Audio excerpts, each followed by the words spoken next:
Chapter 17. The Man with Two Faces. It was Quirrell. "You?" gasped Harry. Quirrell smiled. His face wasn't twitching at all. "Me," he said calmly. "I wondered whether I'd be meeting you here, Potter. But I thought... Snape!"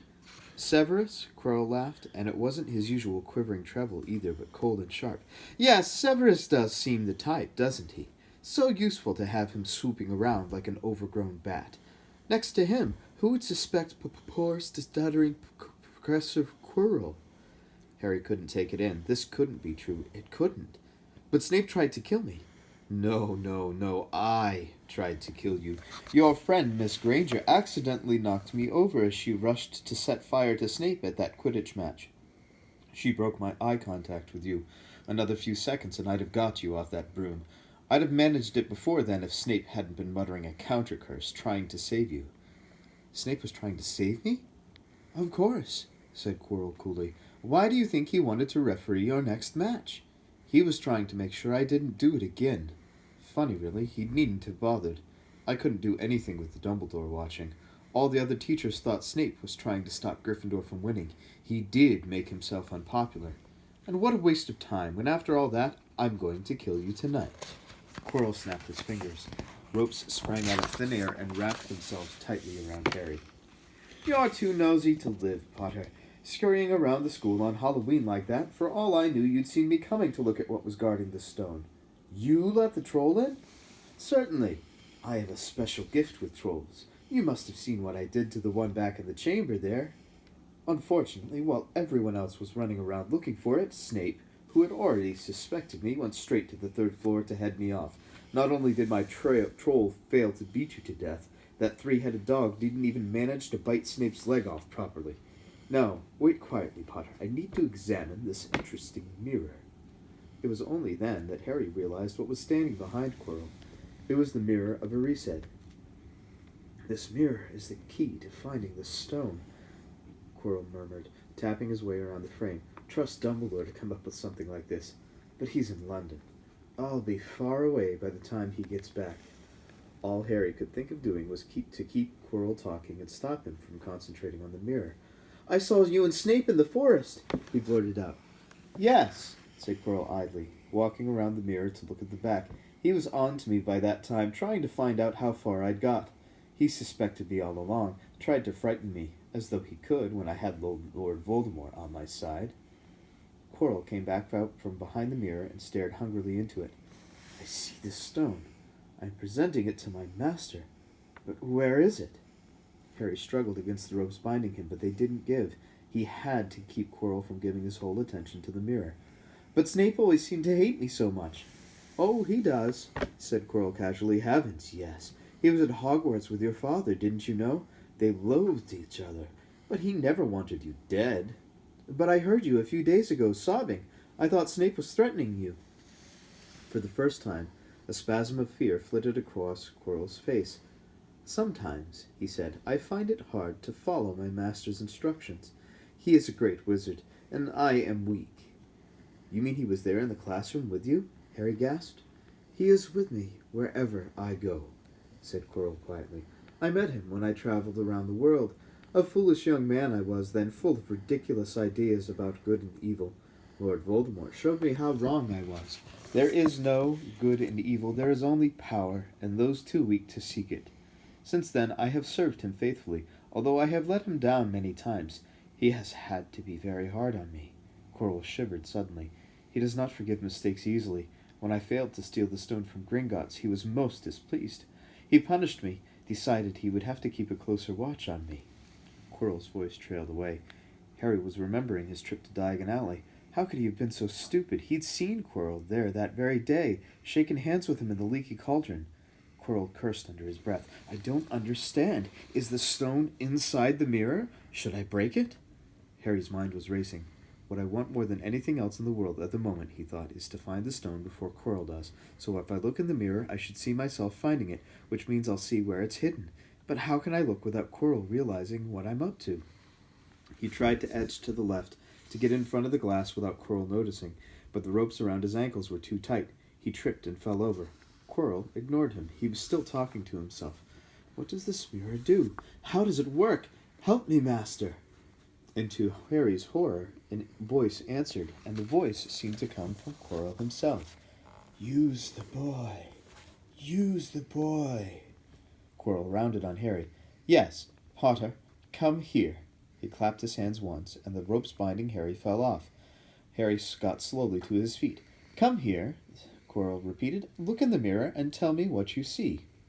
Harry walked toward him. I must lie, he thought desperately. I must look and lie about what I see, that's all. Quirrell moved close behind him. Harry breathed in the funny smell that seemed to come from Quirrell's turban.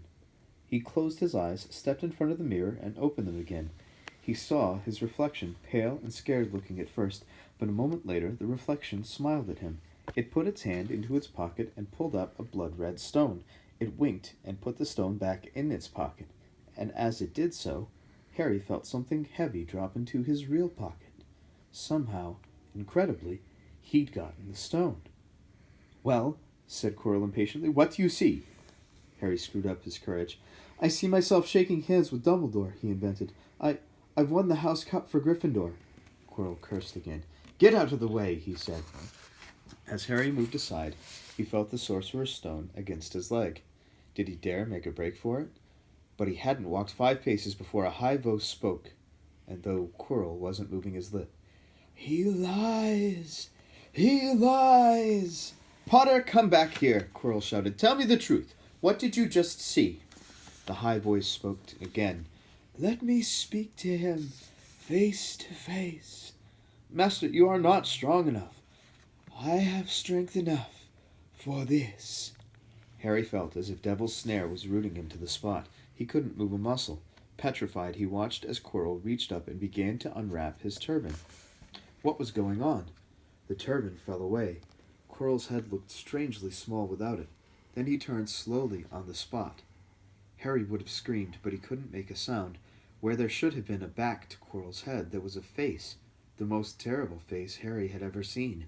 It was chalk-white, with glaring red eyes and slits for nostrils like a snake. Harry Potter, it whispered.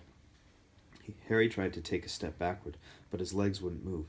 See what I have become, the face said. Mere shadow and vapor.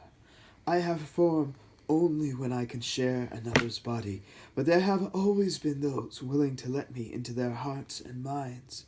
Unicorn blood has strengthened me these past weeks. You saw faithful Quirrell drinking it for me in the forest. And once I have the elixir of life, I will be able to create a body of my own. Now, why don't you give me that stone in your pocket? So he knew. The feeling suddenly surged back into Harry's legs. He stumbled backward. Don't be a fool, snarled the face. Better save your own life and join me, or you'll meet the same end as your parents. They died begging me for mercy. Liar! Harry shouted suddenly. Quirrell was walking backward at him so that Voldemort could still see him. The evil face was now smiling. How touching, it hissed. I always valued bravery. Yes, boy, your parents were brave. I killed your father first, and he put up a courageous fight. But your mother needn't have died. She was trying to protect you. Now give me the stone, unless you want her to have died in vain. Never! Harry sprang toward the flame door, but Voldemort screamed, Seize him! And the next second, Harry felt Quirrell's hand close on his wrist. At once, a needle-sharp pain seared across Harry's scar. His head felt as though it was about to split in two. He yelled, struggling with all his might, and to his surprise, Quirrell let go of him. The pain in his head lessened. He looked around wildly to see where Quirrell had gone, and saw him hunched in pain, looking at his fingers. They were blistering before his eyes. Seize him! Seize him! Shrieked Voldemort again, and Quirrell lunged, knocking Harry clean off his feet, landing on top of him, both hands around Harry's neck. Harry's scar was almost blinding him with pain, yet he could see Quirrell howling in agony. Master, I cannot hold him! My hands! My hands! And Quirrell, though pinning Harry to the ground with his knees, let go of his neck and stared bewildered at his own palms. Harry could see they looked burned, raw, red, and shiny. Then kill him, fool, and be done! Screeched Voldemort. Quirrell raised his hand to perform a deadly curse, but Harry, by instinct, reached up and grabbed Quirrell's face. Ah! Quirrell rolled off him, his face blistering too, and then Harry knew. Quirrell couldn't touch his bare skin, not without suffering terrible pain. His only chance was to keep hold of Quirrell, keep him in enough pain to stop him from doing a curse. Harry jumped to his feet, caught Quirrell by the arm, and hung on as tight as he could. Quirrell screamed and tried to throw Harry off. The pain in Harry's head was building. He couldn't see. He could only hear Quirrell's terrible shrieks and Voldemort's yells of, "Kill him! Kill him!" and other voices, maybe in Harry's own head, crying, "Harry! Harry!"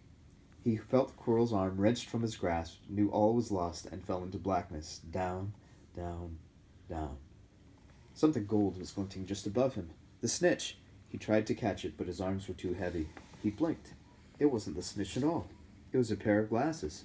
How strange. He blinked again. The smiling face of Albus Dumbledore swam into view above him. "Good afternoon, Harry," said Dumbledore. Harry stared at him. Then he remembered. "Sir, the stone! It was Quirrell. He's got the stone. Sir, quick!" "Calm yourself, dear boy. You are a little behind the times," said Dumbledore. "Quirrell does not have the stone." "Then who does? Sir, Harry, please relax, or Madame Pomfrey will have me thrown out." Harry swallowed and looked around him. He realized he must be in the hospital wing. He was lying in a bed with white linen sheets, and next to him was a table piled high with what looked like half the candy shop. "Tokens from your friends and admirers," said Dumbledore, beaming. "What happened down in the dungeons between you and Professor Quirrell is a complete secret, so naturally the whole school knows. I believe your friends Misters Fred and George Weasley were responsible for trying to send you a toilet seat. No doubt they thought it would amuse you.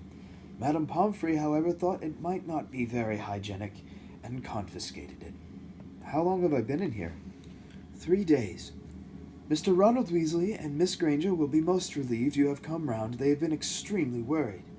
"But, sir, the stone—" "I see you are not to be distracted. Very well, the stone. Professor Quirrell did not manage to take it from you. I arrived in time to prevent that, although you were doing very well on your own, I must say." "You got there? You got Hermione's owl?" "We must have crossed in mid-air. No sooner had I reached London than it became clear to me that the place I should be was the one I had just left. I arrived just in time to pull Quirrell off you." "It was you?" "I feared I might be too late." "You nearly were. I couldn't have kept him off the stone much longer." "Not the stone, boy. You. The effort involved nearly killed you. For one terrible moment there, I was afraid it had. As for the stone, it has been destroyed." "Destroyed?" said Harry blankly. "But your friend, Nicholas Flamel." "Oh, you know about Nicholas," said Dumbledore, sounding quite delighted. "You did do the thing properly, didn't you? Well, Nicholas and I have had a little chat, and agreed it's all for the best." "But that means he and his wife will die, won't they?" "They have enough elixir stored to set their affairs in order, and then, yes, they will die." Dumbledore smiled at the look of amazement on Harry's face. "To one as young as you, I am sure it seems incredible, but to Nicholas and Perenelle, it is like going to bed after a very, very long day. After all, to the well-organized mind, death is but the next great adventure. You know, the stone was really not such a wonderful thing. As much money and life as you could want. The two things most human beings would choose above all. The trouble is, humans do have a knack for choosing precisely those things that are worst for them." Harry lay there, lost for words. Dumbledore hummed a little and smiled at the ceiling.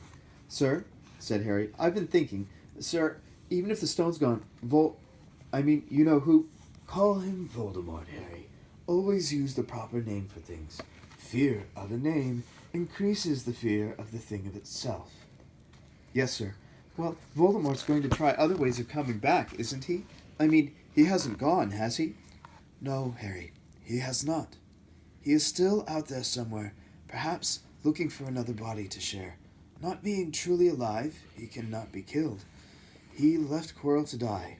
He shows just as little mercy to his followers as his enemies. Nevertheless, Harry, while you may only have delayed his return to power, it will merely take someone else who is prepared to fight what seems a losing battle next time. And if he is delayed again and again, why, he may never return to power." Harry nodded. but stopped quickly because it made his head hurt. Then he said, "Sir, there are some other things I'd like to know if you can tell me. Things I want to know the truth about." "The truth," Dumbledore sighed. "It is a beautiful and terrible thing, and should therefore be treated with great caution. However, I shall answer your questions, unless I have a very good reason not to, in which case I beg you'll forgive me. I shall not, of course, lie." "Well, Voldemort said that he only killed my mother because she tried to stop him from killing me. But why would he want to kill me in the first place?" Dumbledore sighed very deeply this time. "Alas, the first thing you ask me, I cannot tell you. Not today. Not now. You will know one day. Put it from your mind for now, Harry. When you are older, I know you hate to hear this, when you are ready, you will know." And Harry knew it would be no good to argue. "But why couldn't Quirrell touch me?" "Your mother died to save you. If there is one thing Voldemort cannot understand, it is love. He didn't realize that love, as powerful as your mother's for you, leaves its own mark. Not a scar, no visible sign. To have been loved so deeply, even though the person who loved us is gone, will give us some protection forever. It is in your very skin. Quirrell, full of hatred, greed, and ambition, sharing his soul with Voldemort, could not touch you for this reason. It was agony to touch a person marked by something so good." Dumbledore now became very interested in a bird out on the windowsill, which gave Harry time to dry his eyes on the sheet. When he had found his voice again, Harry said, "And the invisibility cloak? Do you know who sent it to me?" "Ah, your father happened to leave it in my possession, and I thought you might like it." Dumbledore's eyes twinkled. "Useful things. Your father used it mainly for sneaking off to the kitchens to steal food when he was here." "And there's something else." "Fire away." "Quirrell said Snape." "Professor Snape, Harry." "Yes, him. Quirrell says he hates me because he hated my father. Is that true?" "Well, they did rather detest each other, not unlike yourself and Mr. Malfoy. And then your father did something Snape could never forgive." "What?" "He saved his life." "What?" "Yes," said Dumbledore grimly. "Funny the way people's minds work, isn't it? Professor Snape couldn't bear being in your father's debt. I do believe he worked so hard to protect you this year because he felt it would make him and your father even. Then he could go back to hating your father's memory in peace." Harry tried to understand this, but it made his head pound, so he stopped. "And, sir, there's one more thing." "Just the one?" "How did I get the stone out of the mirror?" "Ah, now, I'm glad you asked me that. It was one of my more brilliant ideas, and between you and me, that's saying something. You see, only one who wanted to find the stone, find it, but not use it, would be able to get it. Otherwise, they'd just see themselves making gold or drinking elixir of life. My brain surprises even me sometimes. Now, enough questions. I suggest you make a start on these sweets. Ah, Bertie Bott's every flavored beans. I was unfortunate enough in my youth to come across a vomit-flavored one, and since then I'm afraid I've rather lost my liking for them. But I think I'll be safe with a nice toffee, don't you?" He smiled and popped the golden brown bean into his mouth. Then he choked and said, "Alas, earwax." Madame Pomfrey, the nurse, was a nice woman, but very strict. "Just 5 minutes," Harry pleaded. "Absolutely not." "You let Professor Dumbledore in." "Well, of course. That was the headmaster. Quite different. You need rest." "I am resting. Look, lying down and everything. Oh, go on, Madame Pomfrey." "Oh, very well," she said. "But 5 minutes only." And she let Ron and Hermione in. "Harry!" Hermione looked ready to fling her arms around him again, but Harry was glad she held herself in, as his head was still very sore. "Oh, Harry, we were sure you were going to. Dumbledore's so worried." "The whole school's talking about it," said Ron. "What really happened?" It was one of those rare occasions when the true story is even more strange and exciting than the wild rumors. Harry told them everything: Quirrell, the mirror, the stone, and Voldemort. Ron and Hermione were a very good audience. They gasped in all the right places, and when Harry told them what was under Quirrell's turban, Hermione screamed out loud.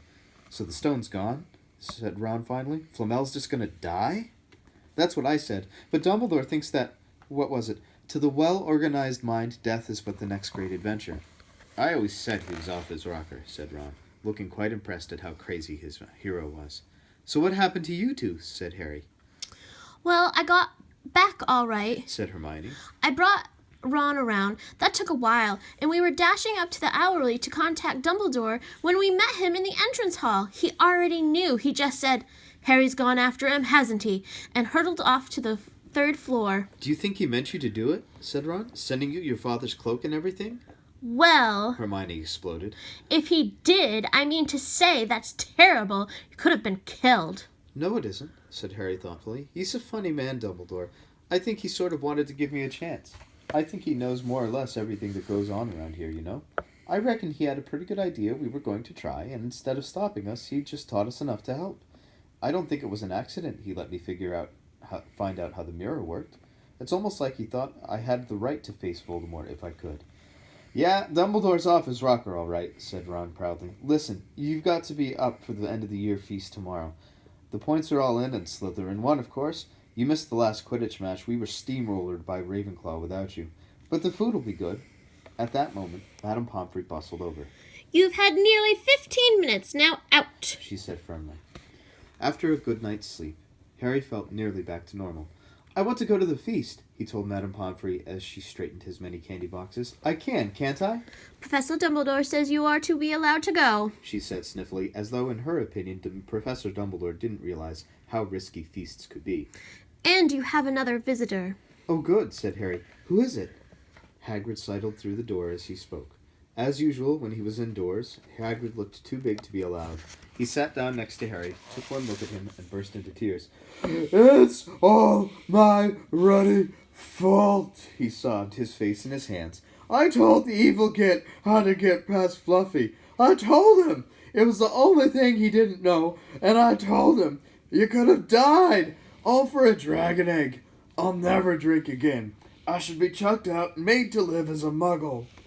Hagrid, said Harry, shocked to see Hagrid shaking with grief and remorse, great tears leaking down into his beard. Hagrid, he'd have found out somehow. This is Voldemort we're talking about, and he'd have found out even if you hadn't told him. You could have died, sobbed Hagrid, and don't say the name. Voldemort, Harry bellowed, and Hagrid was so shocked he stopped crying. I've met him, and I'm calling him by his name. Please cheer up, Hagrid. We saved the stone. It's gone. He can't use it. Have a chocolate frog. I've got loads. Hagrid wiped his nose on the back of his hand and said, That reminds me. I've got you a present. It's not a stoat sandwich, is it? Said Harry anxiously, and at last gave Hagrid a weak chuckle. Nah. Dumbledore gave me the day off yesterday to fix it. Of course, he should have sacked me instead. Anyway, I got you this. It seemed to be a handsome leather-covered book. Harry opened it curiously. It was full of wizard photographs. Smiling and waving at him from every page were his mother and father. Send off owls to all your parents' old school friends. Ask them for photos. Knew you didn't have any. Do you like it? Harry couldn't speak, but Hagrid understood. Harry made his way down to the end-of-year feast alone that night. He had been held up by Madame Pomfrey's fussing about, insisting on giving him one last checkup so that the great hall was already full. It was decked out in the Slytherin colors of green and silver to celebrate Slytherin's winning the House Cup for the 7th year in a row. A huge banner showing the Slytherin serpent covered the wall behind the high table. When Harry walked in, there was a sudden hush, and then everybody started talking loudly at once. He slipped into his seat between Ron and Hermione at the Gryffindor table and tried to ignore the fact that people were standing up to look at him. Fortunately, Dumbledore arrived moments later. The babble died away. Another year gone, Dumbledore said cheerfully, and I must trouble you with an old man's wheezing waffle before we sink our teeth into our delicious feast. What a year it has been! Hopefully your heads are all a little fuller than they were. You have the whole summer ahead to get them nice and empty before next year starts. Now, as I understand it, the House Cup here needs awarding, and the points stand thus. In 4th place, Gryffindor with 312 points. In 3rd, Hufflepuff with 352. Ravenclaw has 426, and Slytherin 472. A storm of cheering and stamping broke out from the Slytherin table. Harry could see Draco Malfoy banging his goblet on the table. It was a sickening sight. Yes, yes, well done, Slytherin, said Dumbledore. However, recent events must be taken into account. The room went very still. The Slytherin smiles faded a little. Said Dumbledore. I have a few last-minute points to dish out. Let me see. Yes. First, to Mr. Ronald Weasley. Ron went purple in the face. He looked like a radish with a bad sunburn. For the best played game of chess Hogwarts has seen in many years, I award Gryffindor House 50 points. Gryffindor cheers nearly raised the bewitched ceiling. The stars overhead seemed to quiver. Percy could be heard telling the other prefects, My brother, you know, my youngest brother, got past McGonagall's giant chess set. At last there was silence again. Second, to Miss Hermione Granger, for the use of cool logic in the face of fire, I award Gryffindor House 50 points. Hermione buried her face in her arms. Harry strongly suspected she had burst into tears. Gryffindors up and down the table were beside themselves. They were 100 points up. Third, to Mr. Harry Potter, said Dumbledore. The room went deadly quiet. For pure nerve and outstanding courage, I award Gryffindor House 60 points. The din was deafening. Those who could add up while yelling themselves hoarse knew that Gryffindor now had 472 points, exactly the same as Slytherin. They had tied for the House Cup. If only Dumbledore had given Harry just one more point.